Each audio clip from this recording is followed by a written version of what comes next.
आप सभी स्वस्थ रहें, खुश रहें, इसी कामना के साथ एक बार फिर से आप सभी का हमारे चैनल डेली एस्ट्रोलॉजी शशि में आपका हार्दिक स्वागत है। आज का विषय है वक्री बृहस्पति के परिणाम, जो 14 मई 2020 को रात्रि 20:02 पर वक्री हो जाएंगे। 29 मार्च 2020 से बृहस्पति अपनी नीच राशि में स्थित हैं। अपनी नीच राशि में ही वक्री होकर के 30 जून 2020 तक वक्री रहेंगे।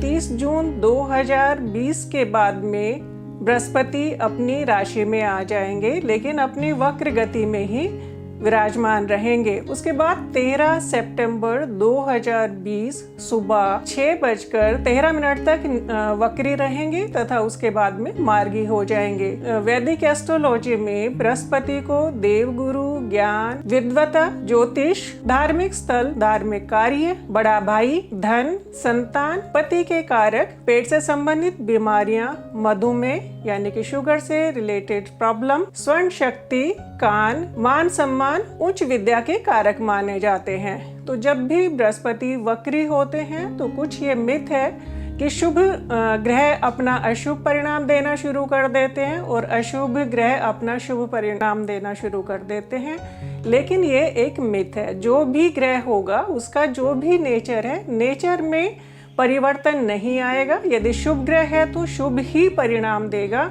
हाँ उसकी परिणाम देने की क्षमता बढ़ जाएगी। तो जिन भी जातकों की जन्म कुंडली में यदि वक्री बृहस्पति बली है, बली यानी कि अपनी उच्च राशि में या स्वराशि में स्थित है, तो वो जातक बहुत ही जीनियस होते हैं। तो जब भी वक्री बृहस्पति के परिणाम की हम बात करें तो जातक के पास इतना ज्ञान होता है कि जो लोग वैसा सोच भी नहीं सकते, उनकी प्लानिंग उस तरीके से होती है।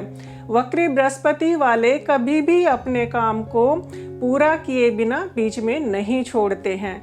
तो आइए आज हम चर्चा करते हैं कि मेष राशि से लेकर के मीन राशि तक बृहस्पति किन किन राशियों को अपना आशीर्वाद दे करके भाग्यशाली बनाने वाले हैं। आइए बात करते हैं कन्या राशि वालों के लिए वक्री बृहस्पति के क्या परिणाम रहेंगे।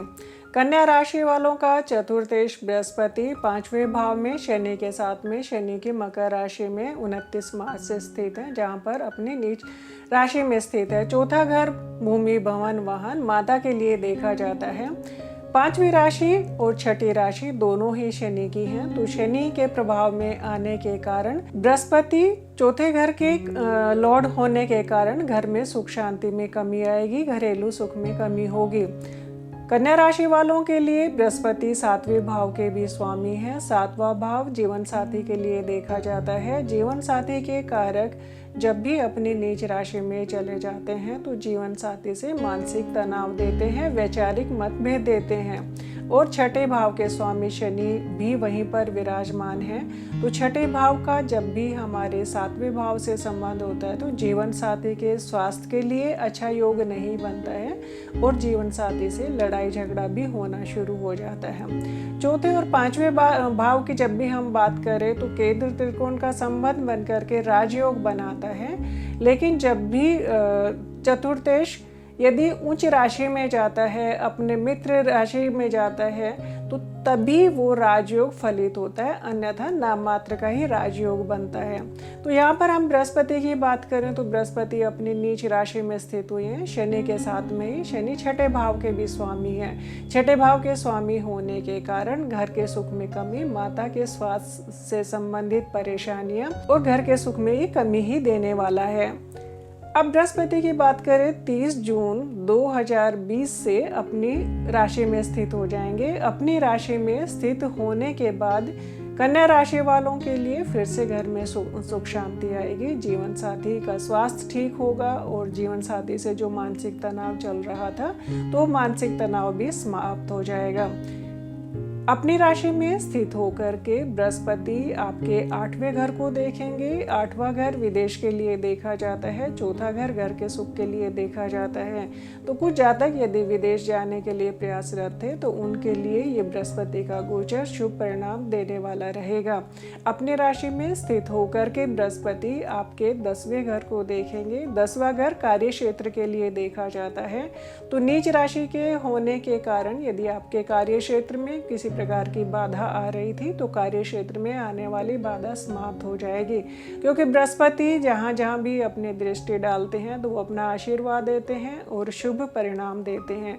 तो बृहस्पति की आपके 10वें घर पर दृष्टि डालना आपके कार्य क्षेत्र के लिए अच्छा परिणाम देने वाले रहेंगे। बृहस्पति की यदि हम नवी दृष्टि की बात करें तो 9वां भाव विदेश के लिए देखा जाता है और खर्चे के लिए देखा जाता है। यदि आप विदेश जाने के लिए प्रयासरत थे तो जैसा कि अभी बताया कि आपके 8वें भाव पर दृष्टि पड़ना और आपके 12वें भाव पर दृष्टि पड़ना और चौथे घर के स्वामी का 8वें और 12वें भाव से जब भी संबंध बनता है तो यदि जातक विदेश में जाना चाहते हैं तो उनके लिए ये गोचर शुभ परिणाम दाता रहेगा।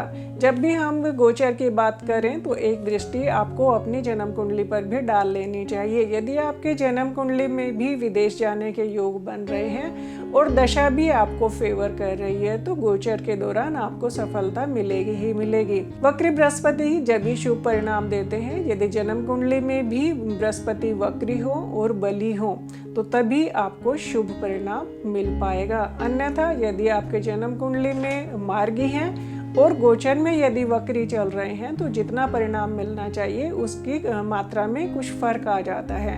तो जब भी बात करें कि यदि जन्म कुंडली में भी वक्री हैं और गोचर में भी वक्री हैं तो उनका परिणाम एक जैसा ही रहने वाला होता है, क्योंकि वक्री बृहस्पति के परिणाम देने में बृहस्पति की क्षमता बढ़ जाती है, शुभता में बढ़ोतरी हो जाती है और वो अपने अच्छे परिणाम देने वाला ही रहता है। तो कुल मिलाकर के यदि हम कन्या राशि वालों की बात करें तो 30 जून के बाद में उनके लिए घर के सुख शांति के लिए और 7वां घर बिजनेस के लिए भी देखा जाता है। तो यदि आप अपना कोई नया बिजनेस कर रहे थे या बिजनेस में किसी कारणवश या हम कहें कि विपरीत परिस्थितियां जो अभी चल रही है उसके कारण यदि आपको नुकसान हो रहा था तो बृहस्पति का वक्री होना आपके काम के लिए, आपके बिजनेस के लिए शुभ परिणाम दाता ही रहेंगे।